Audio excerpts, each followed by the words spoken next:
Hello மக்களே! Middle east Asia வார் இப்போ ஒரு மிகப்பெரிய எரிமலை மேல தான் உட்கார்ந்திருக்குது. February 28 தொடங்குன இந்த போர் இப்போ விஸ்வரூபம் எடுத்திருக்குது. ஈரான் இப்போ மத்த அரபு நாடுகளுக்கு ஒரு பெரிய எச்சரிக்கை குடுத்திருக்காங்க. அதாவது அமெரிக்க சோல்ஜர்ஸ்க்கு இடம் குடுத்தீங்கன்னா, உங்க ஹோட்டலையே நாங்க டார்கெட்டா வைப்போம் அப்படின்னு சொல்லியிருக்கிறாங்க. இந்த யுத்தத்துல இந்தியா யார ஆதரிக்குது? பெட்ரோல் விலை ஏன் இப்போ திடீர்னு குறையுது? பாகிஸ்தான் ஏன் ஒரு மீடியேட்டர் வேல பார்க்குறாங்க? இந்த யுத்தத்தோட ஒவ்வொரு ரகசியத்தையும் நாம அக்குவேர் ஆணுவேரா பிரிக்க போறோம். வாங்க பார்க்கலாம். நான் உங்க Raja. Welcome to history mystery. முதல் விஷயம் பார்த்தீங்கன்னா, யுஎன் ஹியூமன் ரைட்ஸ் கவுன்சில்ல என்ன நடந்திருக்குன்னு பார்ப்போம். Iran external affairs minister Seyed Abbas Araghchi மிகவும் கடுமையான குற்றச்சாட்டுகளை வச்சிருக்கிறாரு. அதாவது ஈரானோட மினாப் நகரத்தில் இருக்கிற ஒரு எலிமெண்டரி ஸ்கூல் மேல தாக்குதல் நடத்தப்பட்டிருக்கு. இதனால நூற்றுக்கணக்கான பிஞ்சு குழந்தைகள் கொல்லப்பட்டிருக்காங்க. இது ஏதோ தெரியாம நடந்த விபத்து இல்லைங்க. இது திட்டமிட்டு நடத்தப்பட்ட ஒரு வார் கிரைம் அப்படின்னு ஈரான் அமைச்சர் சொல்லியிருக்கிறாரு.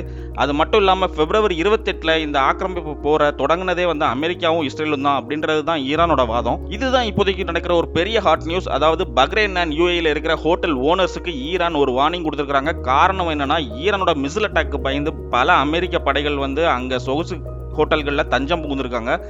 ஈரான் என்ன எச்சரிக்கை பண்ணுறாங்கன்னா, எங்கள் எதிரிக்கு நீங்கள் இடம் கொடுத்தா அந்த ஹோட்டல்களை எங்களோட டார்கெட்டாக தான் நாங்கள் மாற்றுவோம், அங்கே தாக்குதல் நடந்தால் நாங்கள் பொறுப்பு கிடையாது அப்படின்னு ஈரான் சொல்லியிருக்கு.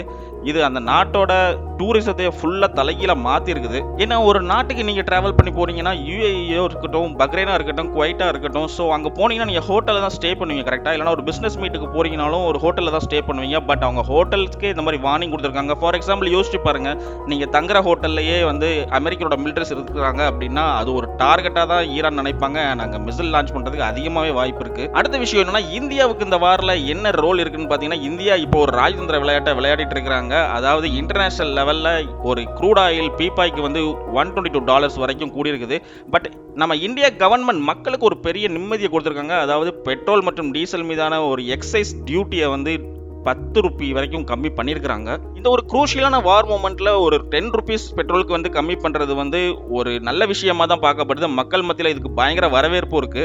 அது மட்டும் இல்லாம நம்ம மேக்ஸிமம் கல்ஃப் கண்ட்ரீஸ்ல இருந்து தான் பெட்ரோல்ஸ் அண்ட் எல்என்ஜிஸ் எல்லாமே இம்போர்ட் பண்ணிட்டு இருந்தோம் கரெக்டா. ஸோ இப்போ இந்த வார் இஷ்யூஸ்னால இந்தியா என்ன பண்ணியிருக்காங்கன்னா, ரஷ்யா கிட்ட நம்மளோட ஃப்ரெண்ட், நம்மளோட ஜிகிரி தோஸ்து ரஷ்யாட்ட இருந்து அதிகப்படியான எல்என்ஜி மட்டும் அதோட க்ரூட் ஆயில்ஸை வாங்குறதுக்கு பிளான் பண்ணியிருக்கிறாங்க. இதுக்காக அமெரிக்கா கிட்டையுமே வேவர் கேட்டு இந்தியா பேசிட்டு வருது.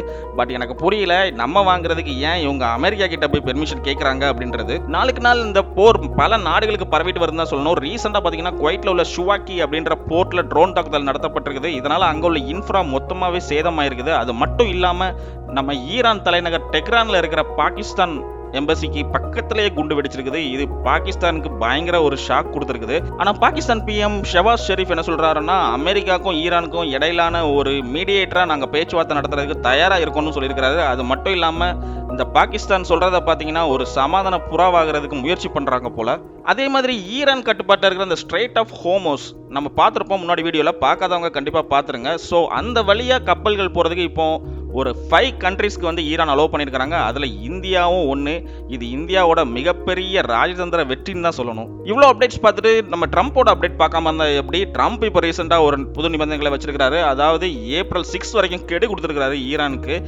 இனிஷியல் ஸ்டேஜில் ஒரு 5 days அவர் கெடு கொடுத்துருந்தாரு. இப்போ அது 10 days-ஆக எக்ஸ்டெண்ட் ஆகிருக்குது. ஸோ அவர் என்ன சொல்ல வராருன்னா, அங்கே உள்ள எனர்ஜி பிளான்ஸ் மேலே நாங்கள் நடத்த வச்சிருந்த பிளான் நடக்கக்கூடாது அப்படின்னு நினச்சிங்கன்னா ஸ்ட்ரெய்ட் ஆஃப் ஹார்முஸை ஃபுல்லாக திறந்து விடணும் அப்படின்ட்டு April 6 வரைக்கும் அவங்களுக்கு டெட்லைன் கொடுத்துருக்காரு. இன்னொரு சைடு பார்த்தீங்கன்னா, இஸ்ரேல் பிரதமர் நெதன்யாகு லெபனானை பயங்கரமாக புரட்டி எடுத்துட்டு இருக்கிறாரு. அதோட கேபிட்டலான பெய்ரூட் மேலே விடிய தாக்குதல் நடத்திட்டு வராங்க. அங்கே பலி எண்ணிக்கை பயங்கரமாக கூட்டிட்டு இருக்குது. 1000 தாண்டிச்சு அப்படின்ற மாதிரி சொல்கிறாங்க. அது மட்டும் இல்லாமல் நெதன்யாகு என்ன சொல்றாருன்னா, நாங்கள் லெபனானோட எல்லையில் ஒரு பாதுகாப்பு பகுதியை உருவாக்க போகிறோம். அதாவது பஃபர் ஸ்டோன். அந்த பஃபர் ஸ்டோன் வச்சுட்டாங்க அப்படின்னா அந்த ஏரியா வரைக்குமே அவங்களோடது அப்படின்ற மாதிரி இருக்கும். அந்த ஏரியாவுக்கு யாருமே வரவும் கூடாது, போகவும் கூடாது. ஸோ இதுதான் கான்செப்ட். அவரோட எல்லையில் அது வரைக்குமே நாங்கள் நீட்ட போகிறோம் அப்படின்றதுக்கு ஒரு அடிக்கல்லாக தான் இது பெருசாக தெரியுது.